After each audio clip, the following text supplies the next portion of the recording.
মধ্যে প্রায় সময় তো আপনার মুখে একথাই শুনি, আপনি সূরা হুমাজার 1 নম্বর আয়াত তেলাওয়াত করে বলছেন ওয়াইলুল লিকুল্লি হুমাজাতিল লুমাজা, ধ্বংস সুনিশ্চিত।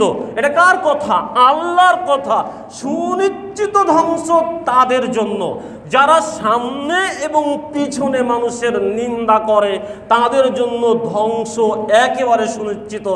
আল্লাহ বলছেন আপনি পরনিন্দাকারী, আপনি অন্যকে নিয়ে সমালোচনা করেন, গীবত বহতান করেন, আপনি সামনে করেন অথবা পিছনে করেন, আপনার জন্য একেবারে সুনিশ্চিত ধ্বংস। এটা আল্লাহ বলছেন সূরা হুমাজার ভিতরে। আপনি সব সময় তেলাওয়াত করছেন, তবে আপনার হৃদয়ে আঘাত হানছে না কেন? আপনি কেন সমালোচক হলেন? আপনি কেন পরনিন্দাকারী হলেন? আপনি নিজেই সর্বদা বলছেন ধ্বংস তার জন্য যে সামনে এবং পিছনে মানুষের নিন্দা করে। নবী সাল্লাল্লাহু আলাইহি ওয়াসাল্লাম বলেছেন, আর হুযায়ফা রাদিয়াল্লাহু তাআলা আনহু قال رسول الله সাল্লাল্লাহু আলাইহি ওয়াসাল্লাম লা ইয়াদখুলুল জান্নাতা কত্তাতুন, যেটা বুখারী মুসলিম মিশকাতের 4823 নম্বর হাদিসে এসেছে। নবী সাল্লাল্লাহু আলাইহি ওয়াসাল্লাম বলেছেন পরনিন্দাকারী জান্নাতে প্রবেশ করবে না। যে মানুষকে নিয়ে নিন্দা করে, যে মানুষকে নিয়ে গীবত বহতানের চর্চা করে, এই পরনিন্দাকারী জান্নাতে প্রবেশ করবে না। ওয়া ফি রাওয়ায়াতিন মুসলিমের অপর রায়াতে আছেন লা ইয়াদখুলুল জান্নাতা নামানুন, চগলখোর জান্নাতে যাবে না, চগলখোর জান্নাতে প্রবেশ করবে না।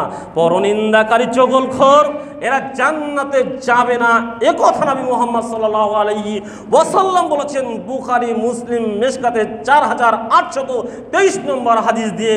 আপনি পরনিন্দা করে, গীবত করে, চগলখড়ি করে আপনি জান্নাতের আশাবাদী হয়ে রয়েছেন, এটা কিভাবে হতে পারে? অথচ আমাদের নবী মুহাম্মদ সাল্লাল্লাহু আলাইহি ওয়াসাল্লাম বলেছেন, আর আবি হুরায়রা রাদিয়াল্লাহু তাআলা আনহু قال রাসূলুল্লাহ সাল্লাল্লাহু আলাইহি ওয়াসাল্লাম তাজিদুনা শাররান নাসি জাল ওয়াজহাইনি আল্লাযী ইয়াতি হাউলাই ওয়াজহি ওয়া ইয়াতি হাউলাই ওয়াজহি, বুখারী মুসলিম মিশকাতের 4822 নম্বর এ হাদিস। আমাদের নবী বলছেন কিয়ামতের মাঠে সবচাইতে নিকৃষ্ট অনিষ্ট ওই ব্যক্তিকেই পাবে যে ছিল চগলখোর, যে এক মুখ নিয়ে এদের কাছে আসতো আর এক মুখ নিয়ে তাদের কাছে যেত।